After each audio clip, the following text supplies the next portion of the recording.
امام ابن ابی حاتم الرازی رحمہ اللہ نے اصل السنہ و اعتقاد الدین کے اندر تمام سلف صالحین کا اجماع نقل کیا ہے کہ صحابہ اکرام کے تعلق سے اپنی زبان کو خاموش رکھنا، خصوصاً جو ان کے درمیان آپس میں اختلافات ہوئے، جنگیں ہوئی، اس تعلق سے اپنی زبان کو خاموش رکھنا، یہ تمام سلف صالحین کا اجماعی عقیدہ ہے۔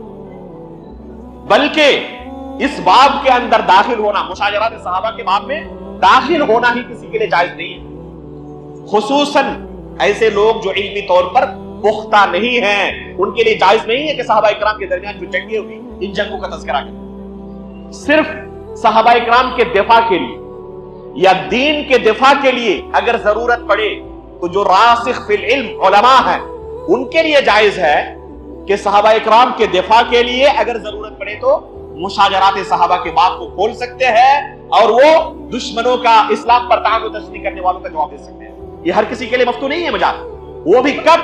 جب صحابہ اکرام کی سیرت پر داغ آئے، ان کے دفاع کی ضرورت ہو، تب مشاجرات صحابہ کا باب کھولا جا سکتا ہے اور اسے بیان کیا جا سکتا ہے کہ اس طریقے سے آپ کا الزام لگانا ان صحابہ پر غلط ہے۔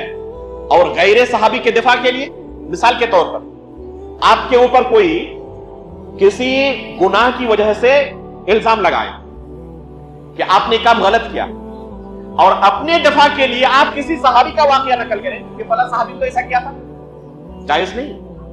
کسی بھی غیر صحابی سے، چاہے وہ تابعین میں سے بھی کیوں نہ، ان کے دفاع کے لیے کسی صحابی کے اختلاف کو، جو ان کے درمیان آپس میں جنگیں ہوئی، مشاجرات صحابہ کے باب کو کھولنا علی الاطلاق جائز نہیں ہے۔